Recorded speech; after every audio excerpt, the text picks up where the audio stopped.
a house. It doesn't matter. It doesn't matter. Doesn't matter. Oh yeah, that reminds me of matter. Oh yeah. Anyways guys, we're gonna be talking about matter today. Let's get to it. Why don't we be fun scientists today? Yeah. Something's missing. We're not evil scientists. We're fun scientists. Amiksha and Azalea zoom into matter. Fun fact, everything around us is matter. I'm sure you have heard the term matter before and how everything came across in our lives. Like the air all of us inhale, books you read, and the toys you play with. Everything around us is matter. Still confused? Don't worry my friends. In today's video, let's explore what is matter and find the answer to an important question. Why does matter matter so much to us? So what is matter? Well, as we all know, that matter is everything around you. Like a rock, pen, water, and even you are made of matter. But the final question is, how do we define matter? Well, according to science, everything that has mass and occupies space is matter.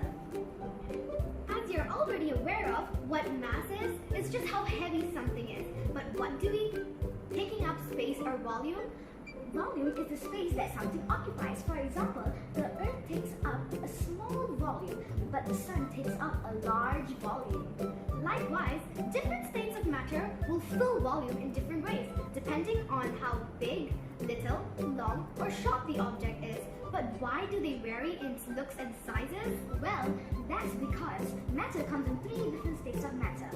The three most common matters are known as solid, liquid, and gas. Let's start with the most obvious state of matter, that is the solid state. They're objects that keep their own shape and don't flow in a given temperature. Examples of solids are study table, sugar cubes, and books. Ice is a solid, but when it melts, it becomes a liquid. Speaking of liquid, they flow, move around a little, and fill up containers you put them in, like a water bottle. So, we can say they occupy the space inside the containers we fill them in. But what about the weight of water? Well, as we all know, water has weight, and if you carry a water bottle with you, as you drink from the water bottle, it gets lighter and lighter, giving you a good idea about what the weight of water is.